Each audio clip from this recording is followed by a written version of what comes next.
Assalamualaikum warahmatullahi wabarakatuh. Alhamdulillahi rabbil alamin. Wabihi nasta'inu ala umuri dunya waddin. Wassalatu wassalamu ala asyrafil anbiya'i wal mursalin, Sayyidina wa maulana Muhammad wa ala alihi wa ashabihi ajma'in. Amma ba'du.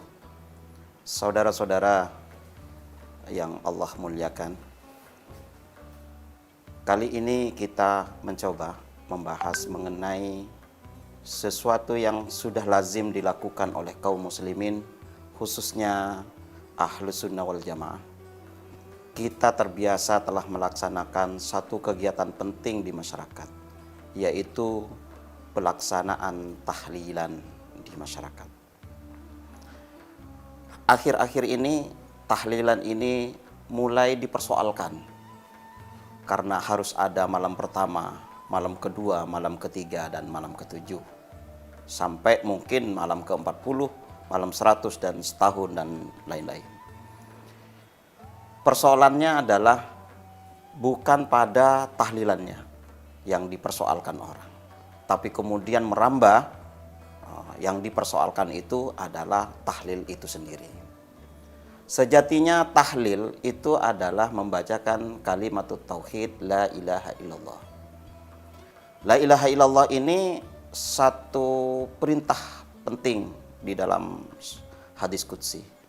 Karenanya Allah di dalam hadis qudsi menyatakan, la ilaha illallahu hisni. La ilaha illallah itu bentengku. Wa man dakhalahu amina min adabi. Maka siapa yang masuk ke dalam bentengku, maka dia selamat dari siksaku. Bahkan Rasulullah sallallahu alaihi wasallam mengingatkan kita, tajdidu imanakum, perbaharui iman kalian itu. Para sahabat bertanya, kaifanu najdidu imanana ya Rasul? Bagaimana kami memperbaharui iman kami? Maka kata Rasul, fa'aksiru bila ilaha illallah. Maka perbanyaklah membaca la ilaha illallah.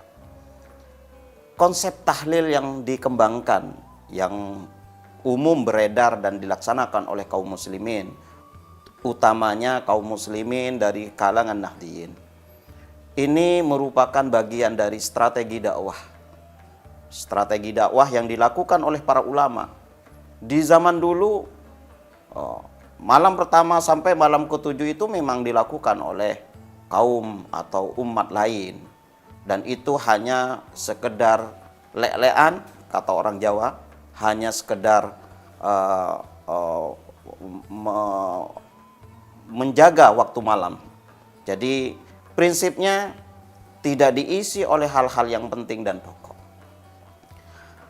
Tetapi kalau kita lihat di dalam kitab Irsyadul Ibad, kita ada satu kisah, yaitu di mana Syekh Sa'id Al-Qurtubi itu pernah membaca satu teks hadis yang menyatakan, barang siapa yang membaca la ilaha illallah sebanyak 70.000, maka Allah haramkan api neraka menyentuh kulitnya.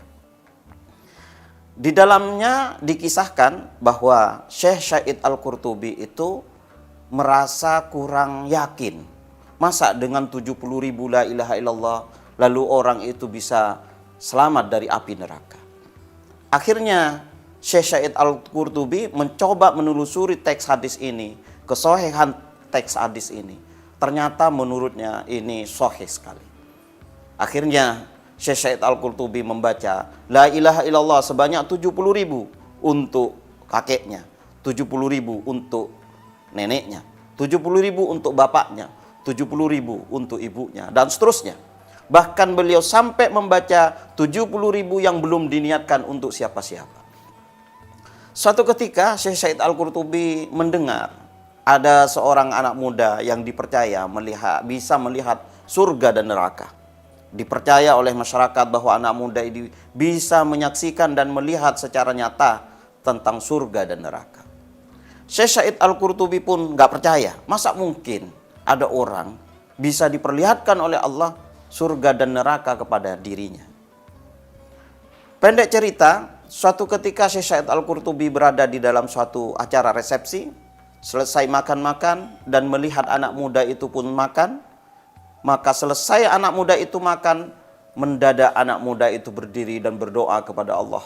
Ya Rob, jangan kau masukkan ibuku ke dalam neraka ya Rob. Sambil menangis anak muda ini.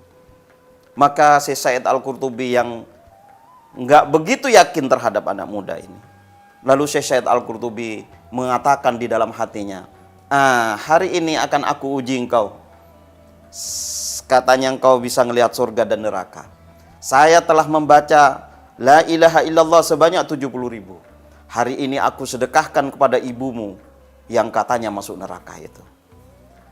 Dan ini disampaikan oleh Syekh Said Al-Qurtubi di dalam hati. Tidak disampaikan secara lisan kepada anak muda itu.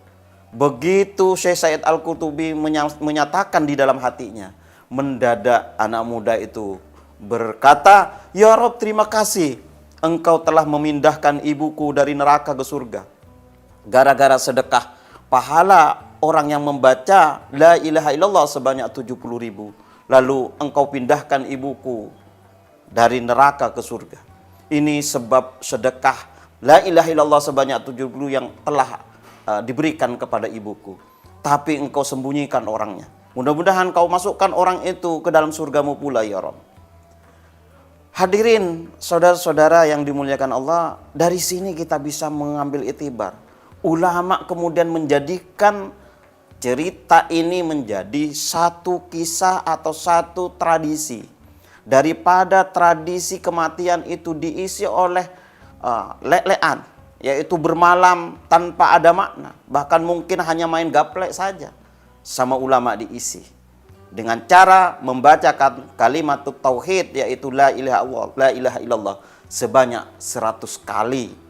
Bayangkan kalau malam pertama ada 100 kali bacaan la ilaha illallah, yang hadir 100 orang, maka sudah ada 10.000 di malam pertama dibacakan la ilaha illallah untuk almarhum atau almarhumah.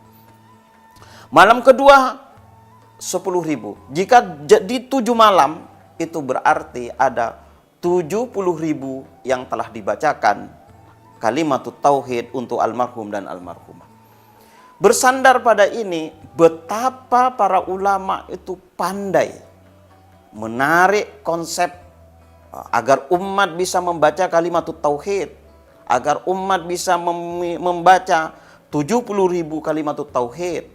Maka ulama masuk ke dalam tradisi, kemudian menjadikan kalimat tauhid terbiasa dibaca oleh umat Islam pada umumnya. Oleh karena hadirin yang dimuliakan Allah, inilah satu kisah. Insya Allah kisah ini merupakan satu pintu mengapa para ulama mempunyai konsep-konsep yang jitu di dalam mengembangkan Islam di Nusantara. Dengan begitu, Islam dikembangkan dengan cara yang soft, cara yang elegan, sehingga nyaris tidak ada pertumpahan darah di negeri ini. Dan masyarakat muslim menerima begitu baiknya, sehingga orang-orang yang sebagai ahlul musibah, mereka kemudian menjadi damai hatinya karena dibantu, didoakan secara bersama-sama. Dan inilah yang mungkin bisa kami sampaikan. Mudah-mudahan ini bermanfaat. Hadanallah wa iyyakum ajmain. Billahi taufiq wal hidayah. Wassalamualaikum warahmatullahi wabarakatuh.